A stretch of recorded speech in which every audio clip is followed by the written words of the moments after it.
Hello everyone, I'm Manish Patel, BND, Home Decor and Color Artistry. हजुरले मेरो फेसबुकमा धेरै जसो यही पसलकै भिडियोहरू देख्नु भएको छ। आज मैले छुट्टै किसिमको नयाँ भिडियो पोस्ट गर्न लागिरहेको छु। आजको मेरो कन्टेन्ट रहेको छ हाम्रो सैना महिना 8 रामापुरदेखि बुटोलसम्मको यात्रा र बाटोको बारेमा हजुरलाई देखाउँछु। आज सम्पूर्ण डिटेलहरू हजुरलाई हेरेर साथ दिनु होला। अब हाम्रो यात्रा चाहिँ सुरु भयो यो पश्चिमदेखि यता बुटोलतिर। भाइ र म अब जाँदैछौँ। ड्राइभरजना हाम्रै अगाडि छ यता। ल सुरु भयो है यात्रा। हेर्नुहोस् बाटो बुटोलदेखि पश्चिम जाँदै कोही हुन्छ भने अथवा पश्चिमदेखि बुटोल बाटो चाहिँ एकचोटि हेरेर हिँड्नु होला। हामी ठ्याक्कै कलोनी चोकमा आइपुग्यो। यो बुद्ध चोक यता लुम्बिनी जाने बाटो भयो। यता ठ्याक्कै चोकमै एउटा डाइभर्जन रहेको छ। ल हेर्नुहोस् है, एउटा सानो सानो डाइभर्जन छ। बाटो एकदमै खराब छ। यो ठुलो देख्नु भएकै होला।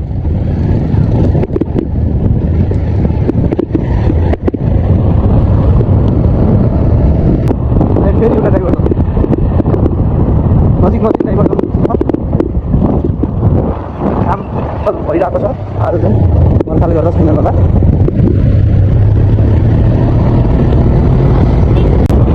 अहिले हामी चाहिँ बुद्ध चोकमा छौँ। हेर्न सक्नुहुन्छ।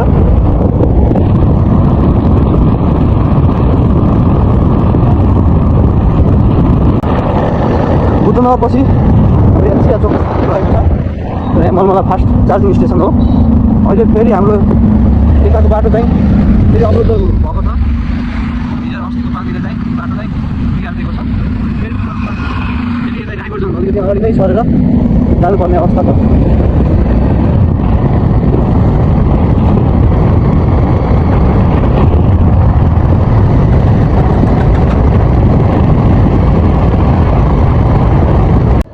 बाटो चाहिँ अलिकति लामो नै पर्छ है यो डाइभर्जनमा चाहिँ। कुद्दै गर्दा अलिकति अप्ठ्यारो छ। हाम्रो चाहिँ यता भित्र आइसकेपछि अब यहाँ यता जाने बाटो छ। अलिकति अलि अप्ठ्यारै छ, घुमाउन पनि गाह्रो जस्तो छ। गाडीहरू पनि छ। हामी चाहिँ यही बाटो नै यता कलोनी सिधै गर्नु बिना पनि पुरै बाटो पनि यहीँ आएर गर्नु दिनुपर्ने अवस्था।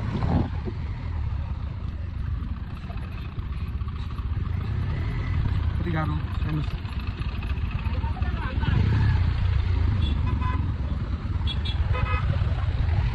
एकदमै अप्ठ्यारो बाटो। आज बिहान पुल पर्नु पुरै पानीले गर्दा यहाँ अवरुद्ध थियो, माथि हिँड्न पर्ने थियो। अहिले चाहिँ पानी कम सतह कम भएको भएर गरिसकिएको छ।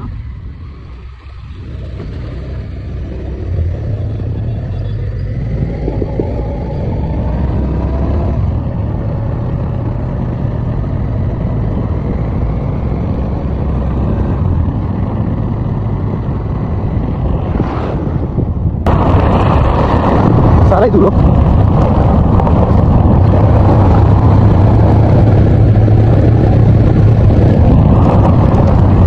डाइभर्जनको बाटो चाहिँ हामी अब बल्ल हाइवेमा पुरा पश्चिम राजमार्गमा निस्केका छौँ। अगाडि मुर्गिया चोक छ। हामी मुर्गिया चोकभन्दा थोरै पश्चिम आएको छौँ कि मुर्गियाको यो ओभरफ्लो हो बाटो डाइभर्जन छ। यहाँ चाहिँ पुलिस चौकी छ। यो चाहिँ मुर्गिया चोकमा छ। ओभरफ्लोको काम छ, देख्न सक्नुहुन्छ। बाटो एकदमै सानो के भनौँ, एकदमै गाह्रो कम हेर्दै बाटो कस्तो छ। बाटो गाह्रो, गाडीहरूलाई कति गाह्रो होला।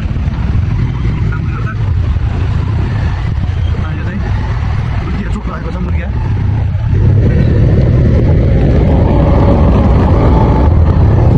ठिक हो।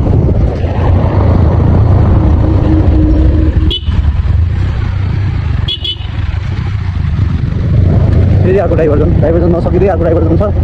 बाटो एकदमै काम त भइरहेको छ। पानीले गर्दा काम रोकिएको हो अहिले।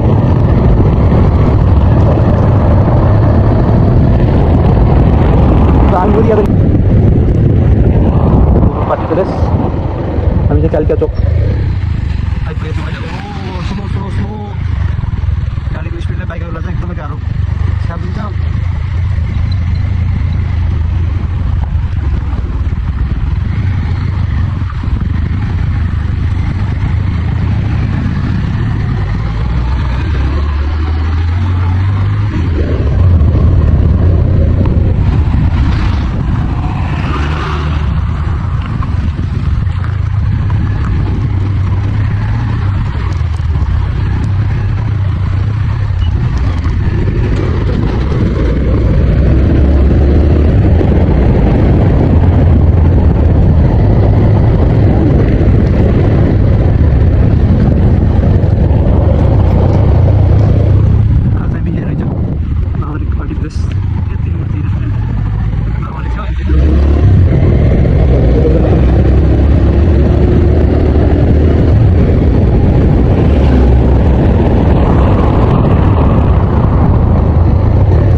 पानी यो कति निकासै छैन अनि नाला नबनेको भएर पनि यो पानीको एकदमै यो बर्खालाई चाहिँ एकदमै गाह्रो भएको छ।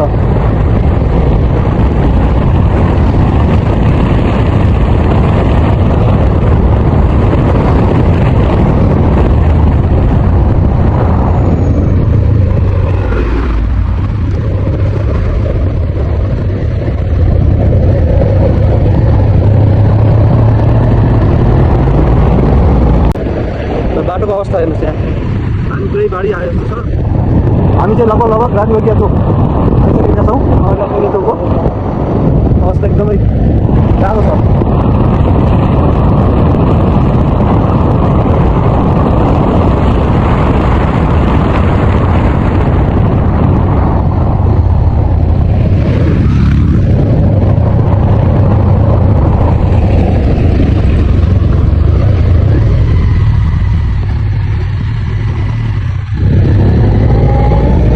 राजयोगिया चोक राजयोगिया चोकको स्कुल रहेको छ।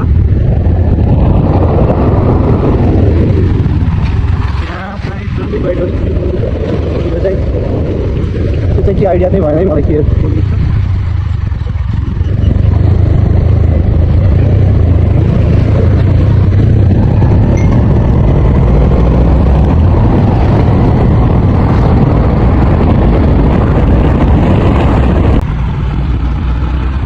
घरमा चोक यो चाहिँ घरमा चोक हो।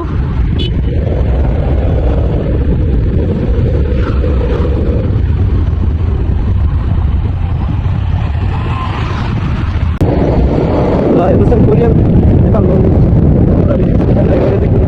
कलेज टेक्निकल पढाइ हुन्छ यहाँ चाहिँ दामोदर भन्दा हो र फुलबारीपछि एकदमै धुलो छ यहाँ एकदमै धुलो अवस्था एकदमै गाह्रो छ।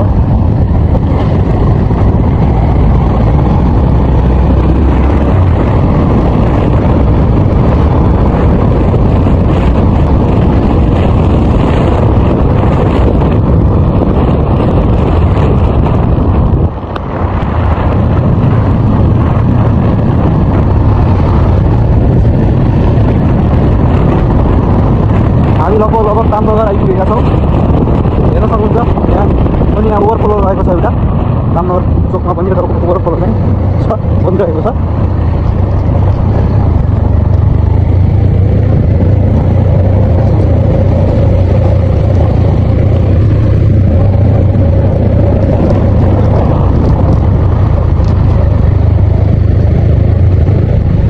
बाटो एकदम चिप्लो छ, ख्याल गरेर चल्नुपर्छ।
नयाँ गाउँ चोक नयाँ गाउँमा पनि अर्को ओभरफ्लो रहेको छ।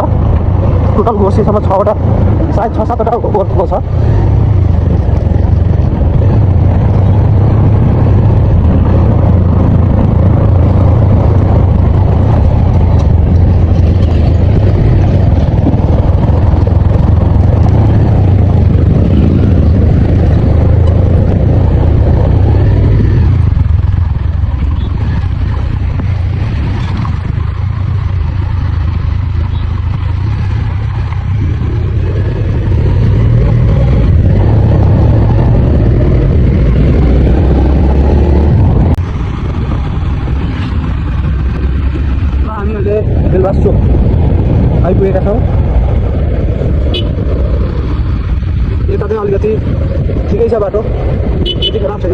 हुन थियो अगाडिपट्टि पुल पुग्नु अगाडि यिनीहरूको खोला अगाडि चाहिँ अलिकति बिग्रेको छ भन्ने छ। हेरौँ कस्तो छ बाटो।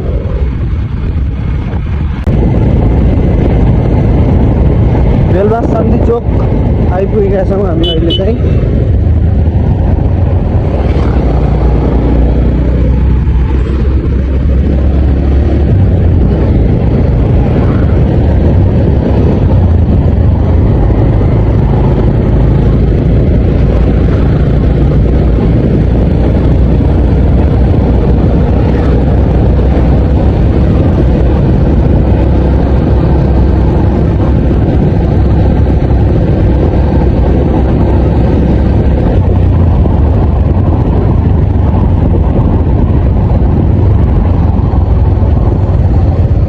यो चाहिँ हामी झलुङ्गे पुलमा छँदैछौँ, जहाँ यहाँ पनि एउटा ओभरफ्लो रहेको छ। हामी झलुङ्गे पुल चोकमा छौँ अहिले चाहिँ। सिलगढी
बुटवल आइसकेका छौँ।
बनिएको राम्रो।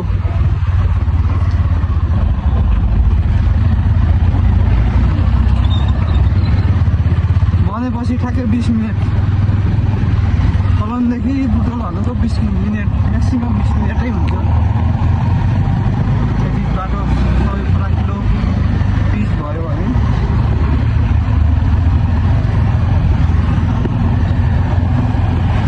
काम चाहिँ भइरहेको छ। धमानन्तर गएको छ लास्टै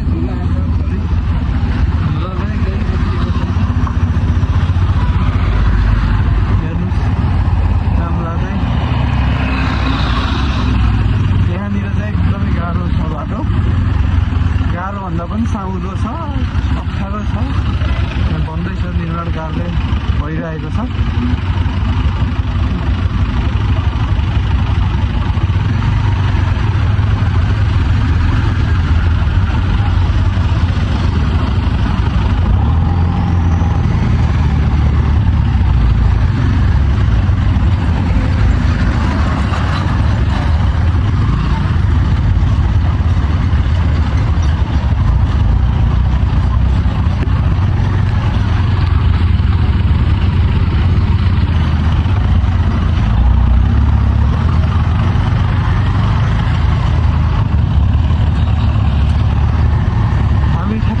पारी